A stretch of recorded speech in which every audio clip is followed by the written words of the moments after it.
कहे कि रेजीव आपन हित विचारो, विचार करो कि आपका हित कौन है।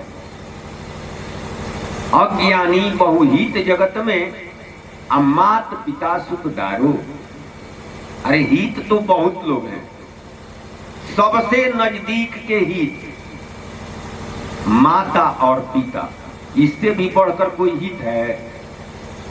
कौन माँ और कौन पिता अपने लड़का और लड़की को दुखी देखना चाहता है? सब लोग चाहते हैं कि हमारा संतान सुखी रहे, चाहे वह बेटी हो चाहे बेटा हो। स्त्री और स्त्री के लिए पति, भाई, तो ये लोग सबसे नजदीक के ही हैं। लेकिन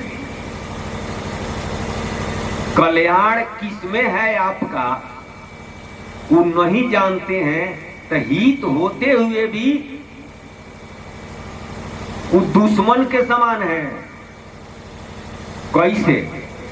अरे जिसमें कल्याण है वो काम नहीं करने को कहेंगे, और जिससे नुकसान होने वाला है वही काम करने को अगर बतलाते हैं तो दुश्मने के समान है। वो तो चाहते हैं कि आपका कल्याण हो, लेकिन जिसमें कल्याण है वो जानते ही नहीं है, और जिससे नुकसान होने वाला है उसी को वो समझते हैं कि इसी से कल्याण है, तो वही बतलाएंगे। तो सतराम बाबा कहे कि वो हित है लेकिन अज्ञानी हित है। अज्ञानी बहुहित जगत में मात पिता सुतदारो, आ एक सिपाही प्राण गंवायो बंदर से करी प्यारो। उदाहरण के लिए परिवार के लोग, समाज के लोग किस तरह के हित हैं, इस कथा से आप समझ लीजिए। अरे कहने का मतलब है कि हम कहते हैं अपने बच्चा को कि बाबू पढ़ो, पढ़कर विद्वान बनो, बहुत ऊंचा पद प्राप्त करो, पूरा रुपया कमाओ, मान मर्यादा मिले। यह कोई नहीं कहता है, शायद कोई कोई कहे, लेकिन सब लोग तो नहीं कहते हैं कि भगवान का नाम भी जपो, सत्संग करो, राम नाम जपो। ये कौन कहेगा? अगर कहेंगे कि बाबू तुम राम नाम जपो तो कहा जाने कहीं साधु बन जाए। तो सबको स्वार्थ है, कल्याण किससे है? उसको भगवान के नाम से, लेकिन यह नहीं बताएंगे। तो हित तो हम ही हैं, लेकिन किस तरह के हित हैं? जिसमें उसका कल्याण है वह नहीं बतलाते हैं। तो हित होते हुए दुश्मन है। वही सतराम बाबा कहते हैं कि एक सिपाही प्राण गंवायो बंदर से करी प्यारो।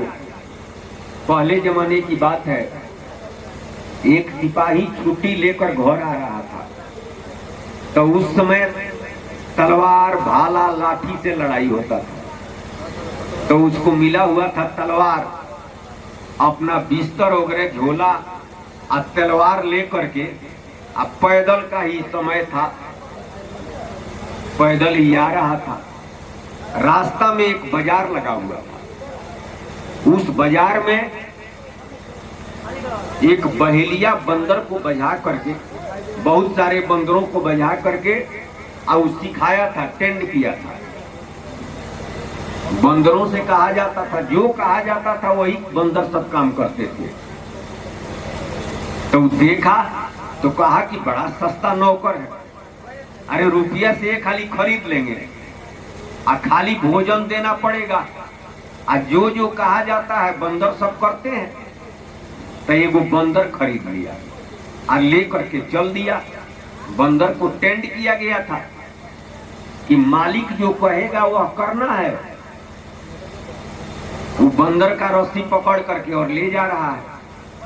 जेठ का महीना था, आज दोपहरिया, काफी धूप लग रहा था, एक छायादार वृक्ष मिला, तो सिपाही कहा बंदर से कि हम यहीं पर बिछावन बिछा करके थोड़ी देर आराम करते हैं, तुम पंखा ले करके हाँकते रहो। तो बंदर पंखा ले करके लगा पंखा हाँकने, सिपाही सो गया। कुछ देर के बाद एक मक्खी आई और सिपाही के ललाट पर बैठी। बंदर हाँका, उड़ करके गाल पर बैठी, फिर बंदर पंखा से भगाया, नाक पर बैठी, फिर भगाया। अब बार बार बंदर पंखा से भगाता था और वह मक्खी आकर के बैठती थी। अब बंदर के मन में हुआ कि हमारे मालिक का नींद खराब कर देगी, बार बार इस मक्खी को मैं भगाता हूं, आया करके उड़ करके गाल पर, ललाट पर, कभी नाक पर, कभी इधर कभी उधर बैठती है। तो उस सिपाही का तो हिते था, वो दुश्मनी चाहता था कि सिपाही का नुकसान हो, हमारा मालिक आराम से सोए, इसीलिए मक्खी को भगा रहा था। लेकिन मक्खी उड़ करके बार बार बैठती थी। अब बंदर क्रोधित होकर के कहा कि अब आ जाओ, तुमको बार बार मैं भगाता हूं, आकर बैठ जाती हो, हमारे मालिक का नींद खराब कर दोगी तुम। आज तलवार लिया था सिपाही, बंदर तलवार निकाल लिया, अब आ जाओ। तब तक संजोग से वह मक्खी सिपाही के गर्दन पर आकर बैठ गई। अब बंदर तलवार चला दिया, मक्खी तो उड़ गई लेकिन सिपाही बेचारा कटा गया। तो हित था, लेकिन उसको ज्ञान नहीं था कि मक्खी मरेगी कि सिपाही मरेगा। वही हाल है हमारे जितने नजदीक के हित हैं, उनको इस बात का ज्ञान नहीं है कि इनका नुकसान होगा कि फायदा होगा। वास्तव में जिससे फायदा है वो लोग नहीं बतलाते। फायदा तो है भगवान के नाम के सुमिरन से, फायदा है सत्संग से। अरे आपके प्रारब्ध में अगर कुअंक लिखा हुआ है तो इस संसार में कोई मिटा नहीं सकता है, चाहे दुनिया का कोई भी उपाय कर ले आप। संत वाणी है, कटने वाला नहीं है। कबीर साहब जी मोहर लगा दिए, जो विधना लिख दिया छठी रात के अंग, राई घटे न तिल बढ़े रे जीव रहो निसंग। विधाता ने जो लिख दिया है उसमें से राई बराबर न घटेगा न बढ़ेगा। और रामचरितमानस नारद जी कहते हैं कि देव दनुज नर नाग मुनि को न होन हारकार। देव माने देवता लोग, ब्रह्मा जी, शिव जी, विष्णु भगवान, ये लोग देवता लोग हैं। तो तंत्र से मिटेगा? नहीं मिटेगा। लेकिन प्रभु का नाम, राम नाम में वह सामर्थ्य है कि मिट जाएगा। तुलसीदास जी लिखते हैं या कबीरो साहब कहते हैं, क्या गोसाई जी ने लिखा कि तुलसी रेखा कर्म का मेट सके नहीं राम, मेटे तो अचरज नहीं समझ पड़े वह नाम। वह नाम, ई नाम, ऊ नाम और वह नाम, तीन प्रकार का नाम है। तो इस सत्संग से समझ में आएगा।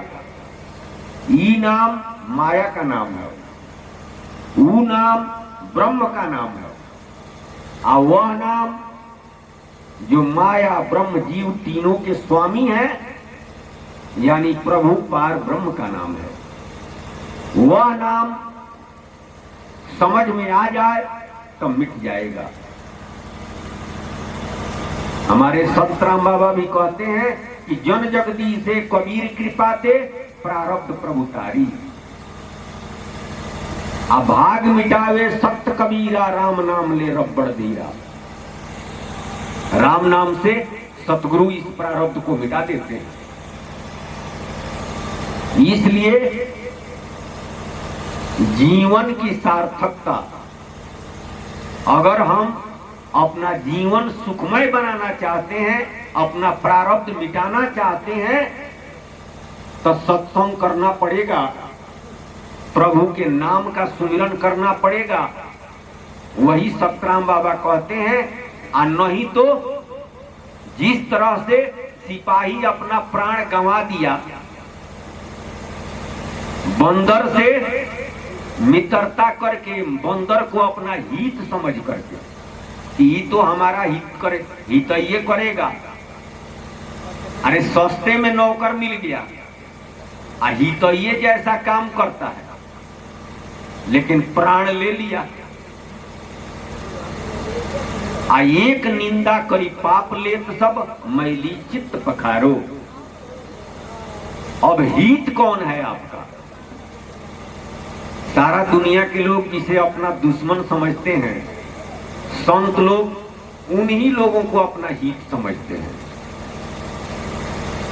अगर कोई व्यक्ति आपका शिकायत कर रहा है तो आप तो उसे दुश्मने समझेंगे, लेकिन कबीर साहब क्या कहे, निंदक नियरे राखिए आयांगन कुटी छवाए, अब बिन पानी बिन साबुन निर्मल करे शोभाए।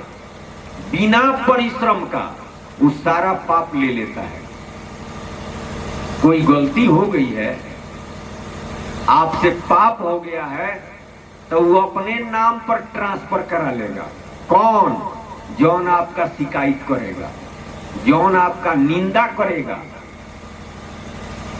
तो इससे दो बातें हैं, अगर कोई निंदा करता है तो नाराज नहीं होना चाहिए और किसी का निंदा नहीं करना चाहिए। अगर हम निंदा करेंगे तो उसका पाप लेंगे, और हमारा कोई निंदा करता है तो वो हमारा पाप लेगा, तो काहे हम नाराज होंगे। तो संत महात्मा का निंदा तो बहुत लोग करते हैं। बहुत लोग कहते हैं कि खाने के लिए नाना तरह की बात कहते हैं, तो उससे कोई बात नहीं है। वही बात सतराम बाबा कहे कि एक निंदा करी पाप लेत सब, मैली चित्त पखारो। एक सिखावत परम ज्ञान को सतगुरु संसारो। एक परम ही सतगुरु है जो परम ज्ञान को सिखलाते हैं, यानी स्वरूप के बारे में और प्रभु के बारे में, आप कौन हैं और आपका मालिक कौन है, इस भेद को बतलाते हैं और सूरत के भेद को बतलाते हैं, जिससे आप सदा सर्वदा के लिए मुक्त, आपको आनंद की प्राप्ति और मंगल की प्राप्ति, सुख की प्राप्ति सब हो जाएगा। तीन भांति के आंखें जग में समुझ बूझ जिए धारो। राम राम। संसार में तीन तरह का आंख है। लोग कहते हैं कि शिव जी का त्रिनेत्र, अरे दूगो तो है ही है, त्रिनेत्र खुल जाएगा न तो क्या हो जाएगा। तीन वो नहीं, तीन प्रकार, सबको तीन प्रकार का आंख है, आपको भी है। एक प्रकार का आंख ही माया का है, दूगो जो दिखाई दे रहा है ये एक प्रकार का आंख है। माया के यह चरम दृष्टि है, तासो नहीं भव पारो। इस आंख से जो देख रहे हैं जगत और जोनी, तो जगत जोनी माया है। ये माया के आंख से माया दिखाई देगा, माया के आंख से परमात्मा नहीं दिखाई देंगे, माया के आंख से मोये दिखाई देगा। अगर आप जगत जोनी को ही साँच समझते हैं, रूपवे को साँच समझते हैं, तो रूप तो नश्वर है, बनता है और बिगड़ता है। वही सतराम बाबा कहते हैं कि माया के यह चरम दृष्टि है, तासो नहीं भव पारो। मन के ज्ञान विराग नयन है, जीव ब्रह्म लखु यारो। एक प्रकार का आंख माया का हुआ जो दूगो है, और दूसरे प्रकार का आंख मन का है, वह भी दूगो है। मन का भी आंख दूगो है, एक को कहते हैं ज्ञान और दूसरे को कहते हैं विराग। तो ज्ञान से क्या दिखाई देता है? ब्रह्म। और विराग से जीव यानी स्वरूप का ज्ञान होता है। ये मन का आंख है। अभी आपका आंख नहीं, एगो माया का आंख हुआ आ एगो मन का आंख हुआ। दूगो माया का आंख और दूगो मन का आंख, 4 गो हो गया। आप इससे परे हैं। आप न माया है न मन है। आप कौन है? जीव जीव जीव सब आई आ उलट पलटी भव सागर बहाई। त्रिविध भांति जग जीव बखाने आ विषय साधक सिद्ध सुजाने। आ जीव बिना नहीं आत्मा, जीव बिना नहीं ब्रह्म, आ जीव बिना शिवो नहीं, जीव बिना सब भ्रम। आप कौन है? संतों ने कहा कि आप जीव हैं, जिसके निकल जाने के बाद यह शरीर किसी काम का नहीं रहता है।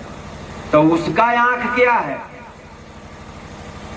दूगो का व्याख्या तो तुलसीदास जी किए, लेकिन तीसरका का व्याख्या कबीर साहब और हमारे सतराम बाबा।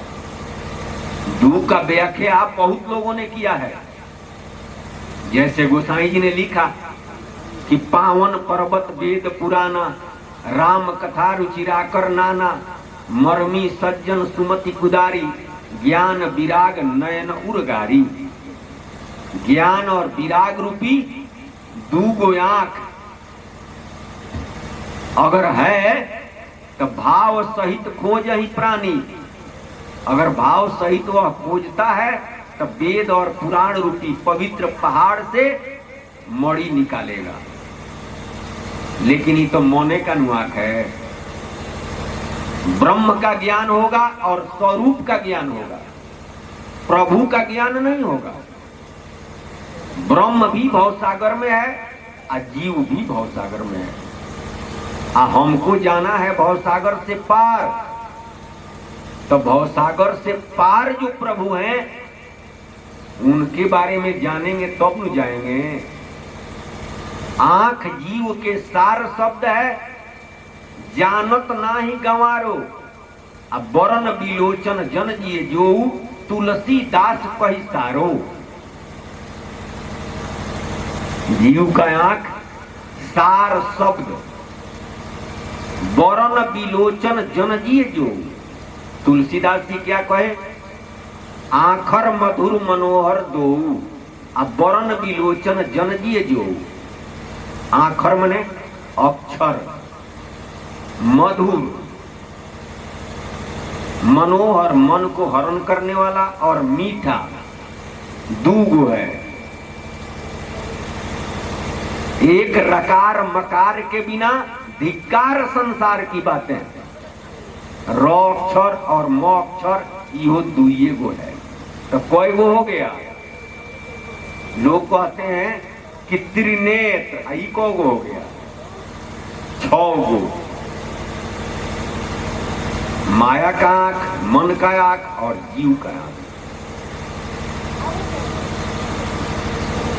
आगे सतराम बाबा कहे कि शब्द बिना श्रुति अंधी जानो।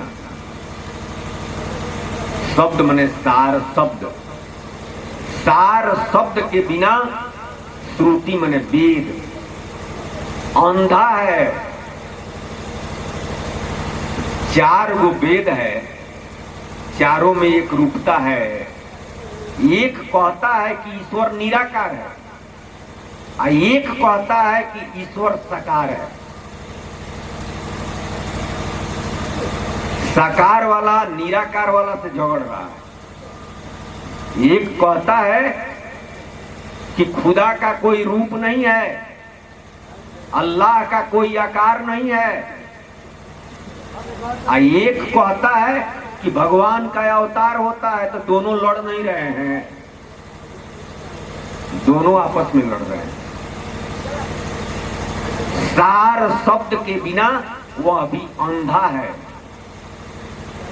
शब्द न पावे द्वार के, फिर भटका खाए। शब्द द्वार मिलता नहीं है, अब भटका खा रहा है। तो उपाय क्या है? उपाय एक ही वो है, शब्द बिना श्रुति अंधी जानो, वचन कबीर समारो। सतगुरु के बात को संभालिए। सतगुरु का बात क्या है?